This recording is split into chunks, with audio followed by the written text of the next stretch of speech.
Hi, everyone. I'm here today with May Kotsopoulos. She played basketball at UVM, and she's now the manager of corporate sales at Webflow. So, hi, May. Hi, thanks for having me. Yeah, I'm really excited to have you on today. So I just wanted to start off by asking you if you could talk a little bit about your collegiate athletic experience and sort of how that led to your career path. Yeah, so I'm born and raised in Waterloo, Ontario, so just an hour outside of Toronto.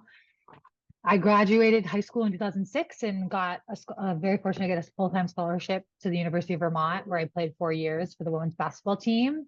It was an incredible experience. I came in probably was the word underrated or not Yeah, as heavily underrated, recruited, underrated. Yeah. less not heavily recruited at the time, and really, a lot of my nature as a player as well I am in my corporate space now.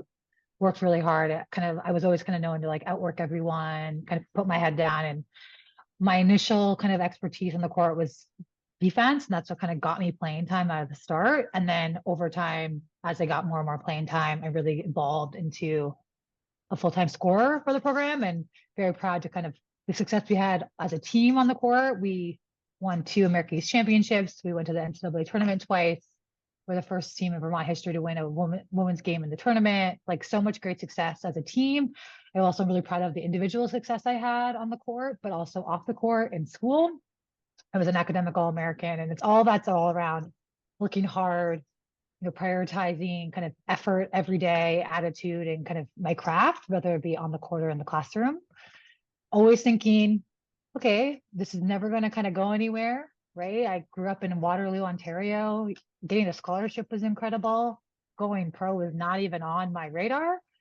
And so I was very focused on trying to get internships when I was at school. So I interned with the athletic department, thinking I was going to get into sports marketing.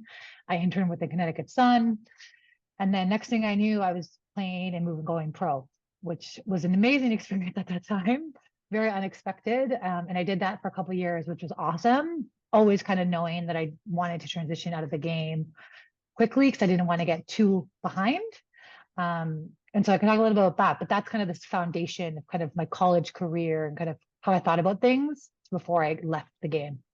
Yeah, I feel like it's not really like talked about enough. Like, you need to start being serious like early about your career because it's like you don't obviously you don't want to think about it when you're still in school, but like basketball doesn't last forever for a majority of people. Your sport does not last forever. So like the fact that like you were looking for internships when you were in school and like you were super career focused and academic focused, like I feel like that's not emphasized enough, especially at like super high major athletic schools. Like that's not one of their main focuses. Can you talk a little bit more about, like when you came back from playing overseas, like what was the process of you like sort of getting into the corporate world after being gone for a couple of years? Yeah, I think what was interesting for me, so I was in Europe for a couple of years and knew I didn't want to play for forever. And my head coach at Vermont at the time, when I graduated, she moved to UMass and got the job at UMass. And she actually, around the time I was thinking about stopping playing, she had an opening as a for her director of basketball operations, otherwise known as DOBO, right? For anyone who's in the basketball world. And that felt like a really great transition out of the game into like quote unquote corporate, because it felt like it was a good stepping stone out of the game in a way that felt natural.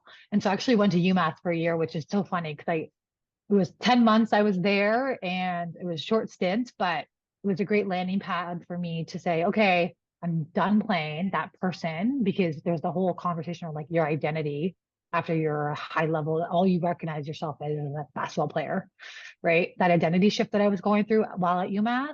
But then at that time I was thinking, do I want to go and get my MBA? Right. Academics was always so important to me. Do I want to become a coach?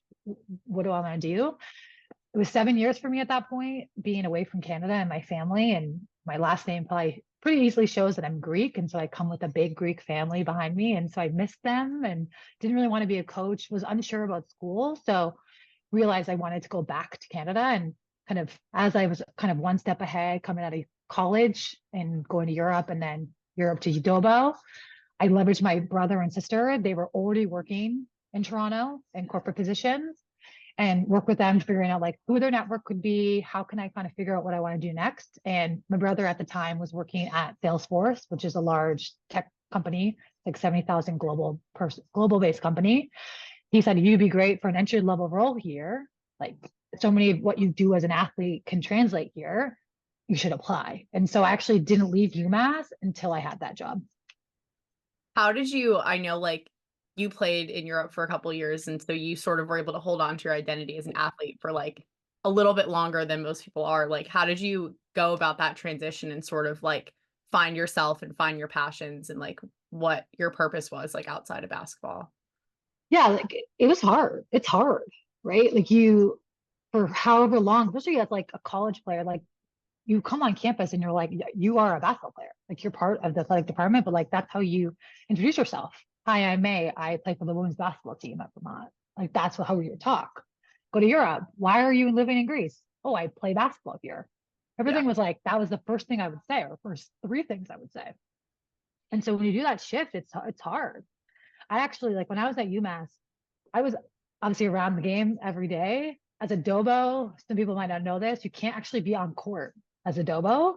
And so I actually didn't really touch the ball a lot, which seems bizarre. But I Yeah. kind of like I very much ventured more on the business side of it versus the basketball side of it because I was struggling with this like shift of I'm not the player anymore. I'm now out of it. And I Yeah. think candidly, I probably one thing that was great about where I landed at the time at Salesforce is it was a young, growing culture. I was around all folks around my age. I was able to really like lean in and build my identity with them. And that helped me because I was struggling with that. I'm like who I was now. I didn't play for a couple years, right? I wouldn't maybe talk about it as much because I was trying to really figure that out because it is hard. And I think as I've gotten older, I think now like what I would do differently, it's one, just like understand like who you are outside of your sport. I think that's even relative when you're in the sport, right? Because when you're in the sport and all you think about is that's my identity, you have one bad game, you are not in a good spot, Yeah. right? You don't feel good about yourself. And so that's a bigger topic, but I definitely probably went too far on the extreme of leaning out of it to get through it. And over time realized like, no, this is a big part of who I still am. I'm just more than just an athlete. I'm more than just May, the basketball player. Yeah. It was definitely probably torture, like being in the Dobo position, not even being able to like really touch a basketball because you're around it so much and like Yeah. I you didn't feel even like want you just to. get I out just, and like help them. yeah. Yeah. Yeah. I was like, I'm good. I'll just sit here. I can't do it. Yeah. But yeah. I feel like you talked about, like at the beginning of my college career, that was something that I really struggled with, like being so, like encompassed in like my full identity just being a basketball player that I feel like towards the end of my career, especially like my senior year and like my graduate year, I was able to, kind of get involved in some other things on campus, even though they were still like relative like to athletics. Like I had an internship with the athletic department as well. I was Mhm. involved with SAC and I had a couple leadership positions like in terms of that stuff. And I feel like that sort of helped me prepare like professionally and like academically and also just like find other things that like I can get involved in outside of basketball that wasn't like I had other things to look forward to during the day besides just like I get back in practice and I'm like, well, Totally. that was a bad day. Like I guess that's it. Like I'm just gonna have to That's it. call Yeah. You're just going to be in a bad mood. I it. even notice it now. I play in a women's league still. So when I'm on a current shooting slump right now and I'm like really bothered by it. But I don't like I can't hold on to it because that's not who I like. I have so Yeah. much more to who I am. Like I have to wake up and go to work tomorrow, the next day. Yeah, it's like Right. So you have work, you have a family, you have like other yeah, things. that balance. But like when you're so and I've had this debate of like the narrow focus you need to have as an athlete. So like I get that for sure. But I think you gotta figure out there's a balance of my identity outside of just my sport that is so critical. And if that's one thing I would tell my younger self to have that earlier, but it's now the thing I can share back to folks. Yeah. And I feel like I'm really lucky in the sense that like I've gotten to experience like Division 1 basketball and now I get to experience another level of basketball where I Mhm. feel like I'll get to have some more balance in my life. And like this summer, I feel like I'm finding more balance in my life. Obviously, like not training with like a team and being home and Mhm. out with my own trainers and having a job. I'm like, like I'm not just a basketball player right now. I'm waking Totally. up, going to work, and I'm coming home and I have basketball, but I'm not just a basketball player. Yeah. Can you touch a little bit on, like, did you have any mentors like during your career at UVM or even like post coming back from playing overseas, like, as I know you talked about your brother, but, your transition into the workforce? Yeah, I think definitely my brother and my sister, I remember my sister was the reason why I started working with the sports psych. I used to work for the sports psych all 4 years at Vermont. People like, and that was before it was really well known at the Yeah. time. We didn't have the level of resources then that we do now, but it was because of my sister. I had a tough game and I started freaking out about it after the game. And she was like, you need to, this reaction is too extreme. You need to talk to someone through this. Like, this can't be a pattern. And I was 18, 19 at the time, right? And so I'm so fortunate that I had an older sister to say, like, hey, my sister played university sport here in Canada, so she had been through it. And so she was a big presence then, and she still is now. And both of them, I go to them for counsel when it comes to like things I think about of like next in my career, right? And then over time that just evolves. Like, I have had former managers, and it's no surprise, one of my like core mentors now, he played football at a school in Ontario, right? And so folks that have gone through similar things as you, Yeah. who like you align, that those are the kind of mentors that I lean to now, because they get the way I kind of operate or think. Because as a former athletes, there's just certain things that we operate with at a different level at times, maybe folks that didn't play at a high level sport. And it's not to say that's bad, it's just the way we think maybe a little bit differently. So Yeah. aligning with folks like that can really help. Yeah. I think, like, I don't like, I feel like when you're in the workplace too, like post grad, like you're just drawn to people who obviously have similar experiences to you. Like my coworkers, like I'm more drawn to people who, even if they didn't play a sport in college, like they either are a fan of the sport or they played high school Mhm. sports. Like you have something or someone who can relate somewhat to your experience, which I think is helpful. Because I Totally. think it's a challenge for a lot of people coming out of school. Like, you're coming from being either like one of the best on your team, being known as an athlete, always knowing what to do next, you're a leader, and then you're getting put in like this new situation where obviously you're like a freshman again and you're not surrounded by your teammates or constant people who are looking out for you. So it's important Yeah. to find like people around you who can be a mentor, who can be, someone who you can ask for advice or like lean on, because obviously you're not going to know everything like as soon as you start wherever. No, and even like you get long in your career and that happens. Like I'm currently going through it right now. I've been in the corporate space and been in a software industry for over 10 years. It's now 11 years for me now. I've been at my company for a year and a half. I just got promoted to a manager role. So I'm now the newest manager on my team of managers. Mhm. And I'm now the rookie, Yeah. right? And so you just like, and you're going to have to learn new things. And so that mindset to be able to come in and be able to like, one, know that dynamic and operate within that dynamic, but also like not be afraid to like lean on folks who maybe have more experience in that set area that you're in now, right? Go to Yeah. them for advice, like you would your captain or your senior or your junior, Yeah. right? Or being able to like work within a team. There's so many tangible correlations between sport and my position sales, but also at a corporate level for sure. But I can definitely speak to the sales world of it all. But so many great learnings you can translate into the corporate space after.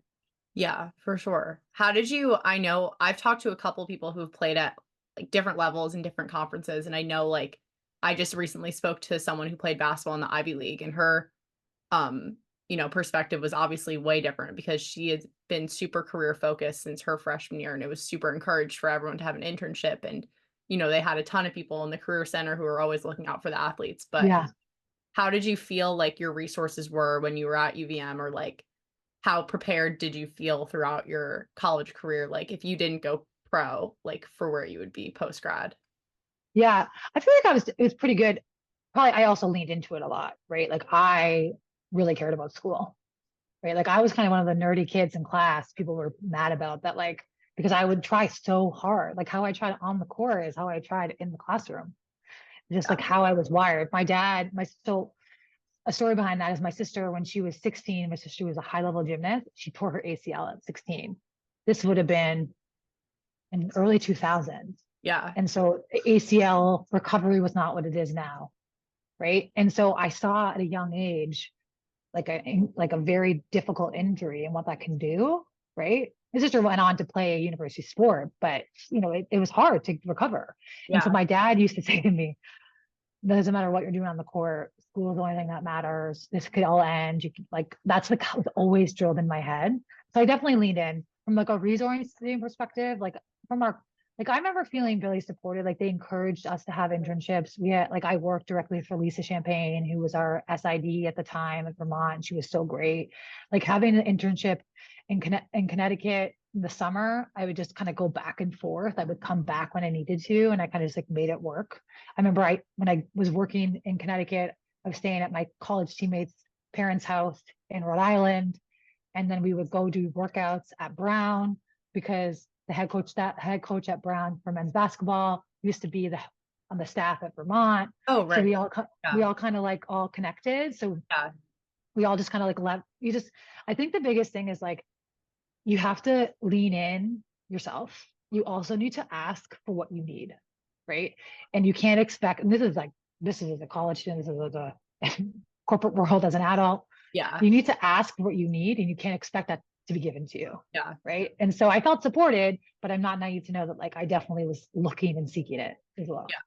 I feel like it's one of those things like you get out of it what you put into it. Like I just spoke to someone who said like she was super career focused and it was difficult because like she had a ton of teammates who were like, why are you getting an internship? Like, why are you doing all this? Like, we're playing basketball. Like, why are you Yeah. focused on what's happening after? But it's like, if that's your goal and if like you want to, like have a job post grad and like you have professional goals, like it's okay to like lean into that and like to Yep. focus on that and reach out for resources no matter what like your peers are doing or whatever is going on because Yeah. Like there's totally. always there's always resources and like there's always things you could take advantage of but people don't talk about it and two like there's such a small portion of like college athletes that I feel like know from the beginning of their career like that what they want to do post grad or like that they have professional goals post grad so I feel Yeah. like that's an important thing like you have to lean into it for sure. Yeah. For sure. I think you don't know, even if you think you know, that's going to change. Right. And I have a teammate when you said that story, like I have a teammate who would probably say differently than me, who felt like maybe she wasn't as supported or championed to focus on that. Right. But I don't know, I just think that makes me sad now thinking back to that story, right? That she didn't maybe not feel like that. But I do think that it's such an interesting time, those 4 years, and it can be very easy to get very focused into it. I will be the first to say when it was in season, I was so intense. I was so intense about basketball and I was so intense about school Yeah. and anything else. And then I would have fun, don't get me wrong, but like anything that wavered outside of basketball for me, I didn't have a lot of room there. And I recognize that. But I do think it's important to always focus on school and taking the opportunities you can and need. So that way, one day basketball or whatever sport, it will end. And you don't want to be in a position where you're behind.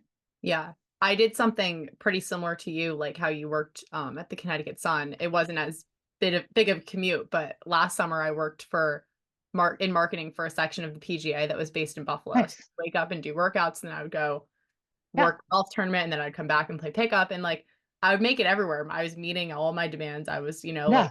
all my workouts, doing all my work, getting my homework done for my summer classes. But like that was so unheard of, and like my teammates were like, "Wow, you're already getting an internship? Like you still have a whole other year left to play basketball. Like, what are you doing?" And I'm Yeah. like, like it's just you have to Good for seek it you. out because no one was going to find that internship for me. No one was going to tell me to get an internship. It was like me who did that Yeah. because at that point I didn't know that I would have a whole other year this year left to play basketball. So I feel like that definitely prepared me as well. Totally. And that's only going to serve you long term. Because now I could imagine in the corporate space as a leader, I now talk to folks that are trying to grow their career, expand and get new positions. Like you can't sit back and expect it's going to come to you. You got to Yeah. go after it. And if you have a gap that you need to fill, whether that be experience for an internship or you need to learn something, you have to go find ways to learn it and get what you need to do. And if it means working out, then working out again, or whatever that might look like, you got to do it. Yeah. Right. And you just got to figure it out. And as an athlete, you have that time management skill, right? You learn that in college. Now it's time to just continue applying that in your adult life.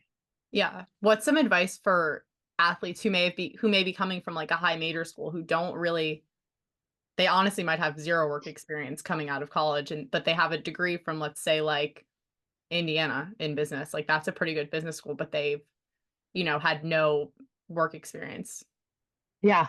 It's interesting. Like, I think for folks like that, number one, you got to lean in. It's for folks like that or anyone really, lean into your network. Like, you reach out to me to jump on this. Like, we met one time, right? I remember that time we met, right? But you just, all you have to do is ask. LinkedIn is such an incredible resource. You can leverage whether they be IU alumni or former women's basketball players from IU. Where are they doing now, right?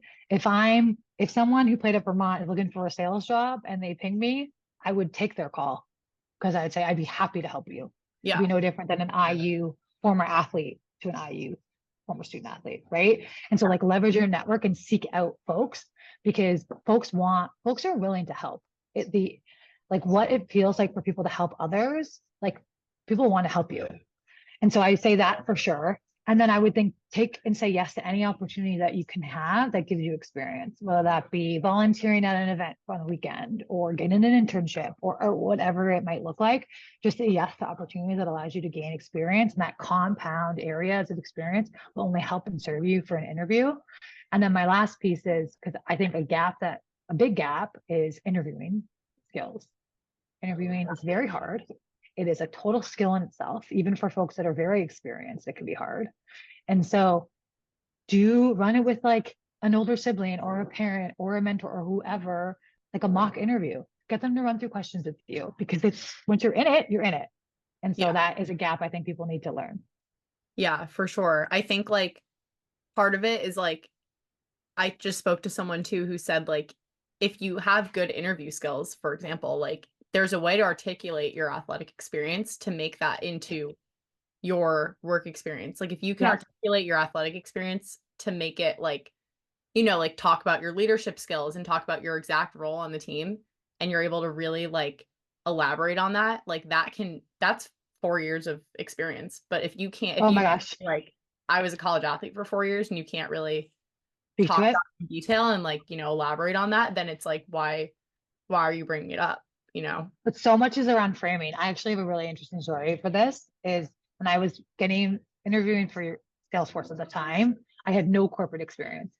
Like they wanted a full year of corporate experience with like quota experience, which I did not obviously have. But what I did have is I had an auxiliary quota experience when I played professionally. Yeah. And so the way I framed it to them was, yes, I don't have like standard B2B quota carrying experience, but I do have quota carrying experience in the realm of in order for me to get paid every week, I need to perform every day in practice. And then when it comes to game time, I need to execute. If Yeah. I don't do that, I don't get paid. Excited. If I have a bad year, I don't get a new contract. I'm Yeah. always looking and working for my quota. My quota is just my inputs are not calls, they are points on the board or Yeah. stopping on defense. And my output is we either won or how many points I scored. Yeah. And so when I framed it like that, they were like, "Oh, okay, yeah, that makes sense. That makes sense." Yeah. For sure. It's like if you just say like, yeah, I'm Jane and I played five years of Division 1 basketball, they're like, okay, like Cool. Like, played and 5 years. especially if they've never played, they're like, "Okay, what does that mean?" Yeah, Like, I like don't care. like 5 years, like what did you gain from that? Like did Yeah, you, you know, like did you grow as a person? Like do you think any of those skills are going to translate? But if you totally, don't bring that up initially, they're just gonna be like, okay, and then they're gonna move on. totally. Yeah. What advice would you have for people who are like beginning to, you know, I know like just cold calling and networking and beginning to do that could be pretty intimidating and like not really knowing where to start. Like what advice would you give to people in terms of that? Yeah, well, I think number one, like leverage like the information that is available. So whether go on LinkedIn, there are so many folks on LinkedIn who speak to this of like best practices of how to do it. There's also a credible thing called Chat GPT, and I'm sure everyone listening probably has known about it or heard about it at this point. But you can essentially use Chat GPT to say, hey, how do I send May a prospecting note based on these three criterias? And Chat GPT can help you write it, right? But there's so many free resources on LinkedIn, on Google, ChatGPT to help. And so there's that. That's like the meat of what you're saying or sending. And then just like you gotta be fearless. What's the worst that could happen? They say no. Okay, not that bad. Or they don't answer. Okay. They may not answer. And it's not because of what you said, it's because they just didn't pay attention to the email. Yeah. Right. I tell our sellers because we'll send a ton of emails to someone and we won't get a response. And sometimes I think, sometimes I don't think it might be about us. Like they just may not see it. Yeah. Right. And so Don't overthink it, be fearless, and then use the resources around you. Yeah, it's like really difficult, but it is important to not take it personally because everyone's like a human, Correct.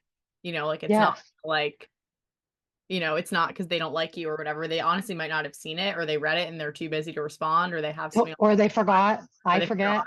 Yeah, Yeah, it's hard to see it like that way when you're the one doing the outreach and you just don't get a ton of responses. But no, I totally. think it is important to, just reach out to anyone in your network that you think could be helpful for you Totally. before you need something from them.